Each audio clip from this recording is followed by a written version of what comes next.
ओम नमो भगवते वासुदेवाय। श्रीमद् भागवत महापुराण पढ़ने का महत्व।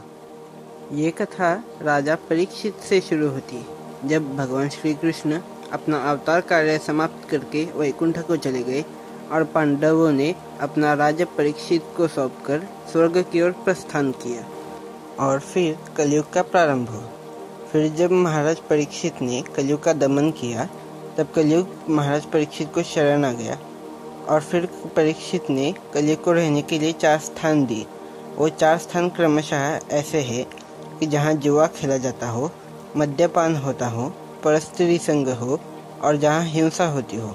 वहाँ क्रमशः असत्य, मद, काम और निर्दयता ये 4 अधर्म निवास करते हैं।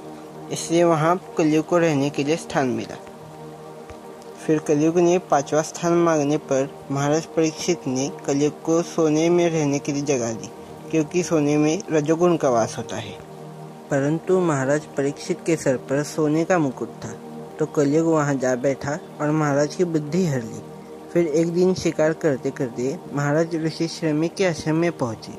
तभी ऋषि श्रमिक ध्यानस्थ बैठे थे, इसलिए महाराज का आदर सत्कार न कर पाए। फिर कलयुग के कारण क्रोध में आके महाराज परीक्षित ने ऋषि श्रमिक के गले में एक मरा हुआ सांप डाला और वहां से चले गए। ये बात जब उनके पुत्र ऋषि श्रृंगी को पता चली तब उन्होंने महाराज परीक्षित को शाप दिया कि आज के 7वें दिन तक्षक नाके काटने से उनकी मृत्यु हो जाएगी।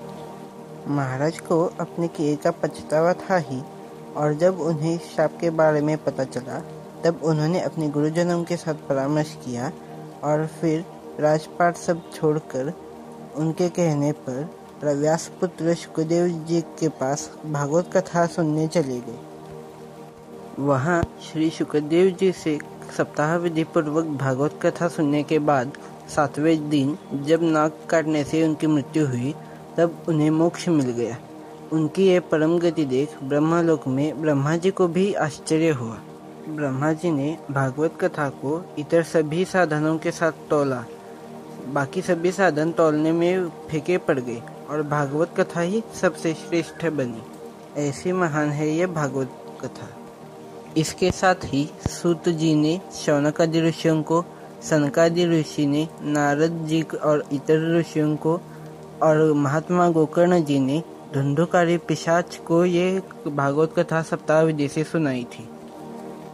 धुंधुकारी नाम का एक ब्राह्मण था जो अपने किए बहुत से पाप कर्मों के कारण पिशाच योनि को प्राप्त हुआ था, परंतु उसके भाई महात्मा गोकर्ण जी ने उसकी मुक्ति के लिए ये भागवत कथा सप्ताह विधि से कही थी और उसने बिना अन्न ग्रहण किए एकाग्र चित्त से भक्तिभाव पूर्वक उसे सुना था, और इसी के कारण उसकी 7 दिनों में पिशाच योनि से भी मुक्ति हो गई और वो चतुर्भुज बनकर वैकुंठ को चला गया।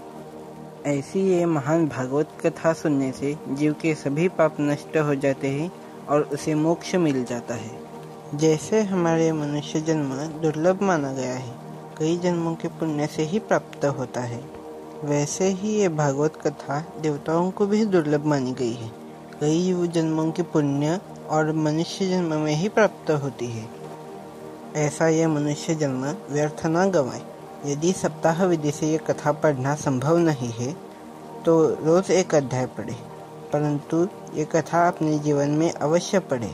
जैसे रेगिस्तान में मिला ठंडा पानी, समुद्र में मिली नाव, मृत्यु के समय मिला हुआ अमृत, वैसे ही हमारे जीवन में इस कथा का महत्व है।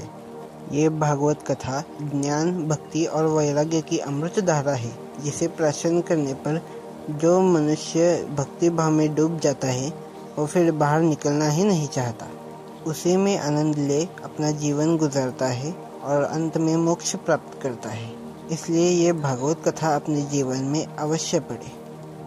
ओम नमो भगवते वासुदेवाय। सभी को जय श्री राम।